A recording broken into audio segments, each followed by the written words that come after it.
Qual o limite que a gente tem na idade para poder contribuir com o mundo, contribuir com as pessoas, contribuir com o coletivo ao nosso redor?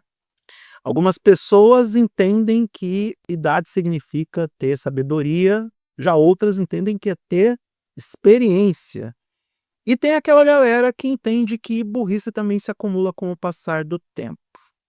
Eu não quero advogar contra a melhor idade e não vou fazer isso nesse vídeo, porque eu sempre defendi, sempre tive uma ótima relação com as pessoas mais velhas. Até porque eu estou envelhecendo. A minha crítica é especificamente ao senhor Helmut Marko, a pessoa do Helmut Marko que finalmente está saindo da Red Bull após 20 anos. Muita gente aí conhece o histórico do Marko, tanto o histórico esportivo, ele foi piloto da Fórmula 1, teve que abandonar a carreira depois de um acidente onde inutilizou um dos seus olhos, uma pedrinha acabou acertando um dos olhos do senhor Helmut, e também a participação dele para a construção dessa Red Bull que nós temos hoje, e não dá para dizer que o Helmut não tem uma contribuição relevante. Sem Helmut Marko, a Red Bull não teria descoberto apenas e tão somente Sebastian Vettel e Max Verstappen. Os 8 títulos mundiais que a Red Bull tem em pilotos passam pelas mãos e pela visão de Helmut Marko. Acontece que esse senhor, da mesma forma como ele teve esse olhar clínico para detectar talentos, também teve uma visão tanto quanto obliterada sobre o mundo ao seu redor e sobre a percepção do entorno. E em 2025 ele acumulou cagadas num nível que fez com que a diretoria da Red Bull chamasse ele de canto e dissesse: olha, não dá mais, é melhor o senhor voltar para casa, cuidar da família, cuidar da saúde, descansar. Agradecemos aos serviços prestados, mas pelo amor de Deus, não dá para aturar o senhor contratando pilotos sem a nossa aprovação, sem nosso consentimento, sem o nosso conhecimento.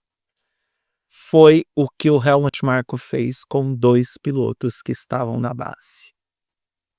Aí fica difícil, né? Realmente muito difícil. A gente entende que houve na Red Bull uma luta pelo poder entre ele e o Christian Horner. O Christian Horner também não é flor que se cheire, não poderia ser santificado de jeito nenhum, porque afinal de contas, ele tentou ter a Red Bull para ele depois que o Dietrich Mateschitz foi... Ai, que termo horrível, né? Mas depois que o Mateschitz nos deixou, infelizmente, então o Horner tentou ficar com a Red Bull só para ele, mas se esqueceu de combinar com a parte asiática da equipe, que é a parte que está do lado do Helmut Marko. Lembrando que o Marko só estava na Red Bull porque o Mateschitz quis assim. Ele era o homem de confiança do cara que era o proprietário da brincadeira como um todo, e por isso ele estava lá, ele era meio intocável na equipe. Mas depois da sua morte, ele não ficou tão intocável assim. Meu problema com o Marko é o fato dele ter visões realmente obliteradas, atrasadas, rançosas, em relação ao mundo e em relação a várias pessoas que estão no meio da Fórmula 1. A última vítima da narrativa porca que o Helmut Marko entregou para a categoria foi o Kimi Antonelli naquele lance do GP do Catar. O torcedor dizer que o Antonelli errou de propósito para entregar a posição para o Lando Norris, em uma teoria da conspiração absurda, em um pensamento também que é estúpido, é limitado, é imbecil, porque tem gente que adora achar desculpa para tudo, para justificar quando algo dá errado. É só olhar para o próprio resultado final da temporada. É, como eu vi num vídeo recentemente, é o campeonato do si, porque se não tivesse trocado a posição na Itália, se o Antonelli não tivesse entregue lá no Catar, se isso, se aquilo, e ninguém fala que o Max Verstappen jogou 9 pontos fora lá na Espanha, e se ele não tivesse tomado uma decisão mais racional, hoje ele seria pentacampeão do mundo. Então, vindo do torcedor que às vezes tem um QI abaixo de 90, essas distorções de narrativa até que são, como que eu vou dizer? Eu não digo aceitáveis, mas compreensíveis. Porque o torcedor, na esmagadora maioria, não tem repercussão, não tem reverberação, fica falando só para as próprias bolhas. A maioria é um bando de anônimo que está naquela posição confortável de jogar pedra nos outros. Mas o Helmut Marko, querendo ou não, é um nome influente dentro da Fórmula 1. Ou pelo menos era, agora que ele vai ser dispensado como consultor da equipe. E o que ele fala, de alguma forma, tem algum peso e relevância. E ele sabe disso, ele sabia disso. Quando ele afirma que o Antonelli entregou para o Norris passar e conseguir esses pontos a mais no Qatar, ele levantou o pino da granada para um bando de imbecil e idiota ir nas redes sociais do pobre coitado do Antonelli e falar um monte de absurdos e chegar no ponto de até ameaçar o piloto. Porque tem gente muito porca na internet. Infelizmente, é o que temos na rede mundial de computadores. Não era para ser assim, mas infelizmente é. Então, eu entendo que essa polêmica envolvendo o Antonelli foi a última pá de cal.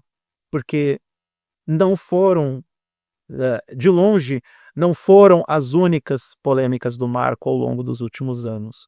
E sim, grande problema das pessoas com o Helmut Marko está nos últimos 6 ou 7 anos, com falas preconceituosas, visões de mundo obliteradas, e mesmo que as pessoas digam, mas não tem nada a ver, a visão de mundo do cara é a opinião do cara. Não, tem certas coisas que ele dizia que não dá para chamar de opinião, não. Então, eu comemoro, eu celebro esse desemprego do Helmut Marko, ou, se tudo der certo, a aposentadoria, porque eu entendo que ele já deu a sua contribuição para a categoria. O nome dele já está na história. Ele entregou 2 pilotos fantásticos para a categoria, que são, obviamente, o Sebastian Vettel e o Max Verstappen, mas também entregou o Robert Durmos. Robert Durmos. Nunca esqueceremos. Jaime Alguersuari é outra obra do Helmut Marko. E isso é quase tão ofensivo do que contratar pilotos sem o acordo ou a concordância do board, dos diretores e dos executivos da Red Bull. Quem deve ocupar o cargo dele na equipe? Não sabemos. Há quem diga que o Sebastian Vettel é o nome mais cotado e é um nome que me agrada muito. Pensa, ele trabalhando com Lohan Mekies, pode ser uma combinação que funcione bem para a Red Bull a longo prazo, e não só por conta de ser o novo, mas também pelas visões inovadoras que o Vettel pode trazer para o gerenciamento e para a consultoria da Red Bull. O que não pode é essa equipe que agora a gente está no status de não sobrou ninguém, porque saiu Christian Horner, saiu Adrian Newey, saiu Jonathan Whitley, saiu Helmut Marko, e os principais nomes da Red Bull, daquela Red Bull que foi construída ao longo do tempo e se forjou uma das maiores equipes da categoria, não existe mais. E que fica o recado final, eu vou reforçar aquilo que eu falei no começo do vídeo. É óbvio que tudo que eu falei tem a ver de alguma forma com a idade do Helmut Marko. Mas da mesma forma como eu encontro idosos rançosos, eu também conheço idosos que contam com visões além daquelas que estão ali na frente dos seus olhos. Eu conheço pessoas mais velhas que contam com empatia, solidariedade, que são divertidas, que são ousadas, que adoram comer a vida de colher, abrindo bem a boca e degustando e mastigando bastante. É uma pena que alguém que teve o talento para olhar para alguns dos maiores talentos da Fórmula 1 em sua história tenha uma visão tão obliterada, tome decisões tão equivocadas e chegue neste nível de burrice de passar por cima da decisão de uma diretoria. Helmut Marko em algum momento acreditou que ele era mais poderoso na Red Bull do que ele mesmo pensava, mas esse tempo ficou para trás. Isso só acontecia enquanto o Dietrich Mateschitz estava vivo. Parece que o Helmut Marko não percebeu que o tempo passou, que tudo mudou e que o tempo dele, dentro da Red Bull, também tinha passado. Agora ele tem a constatação que o tempo dele na equipe dos energéticos finalmente acabou.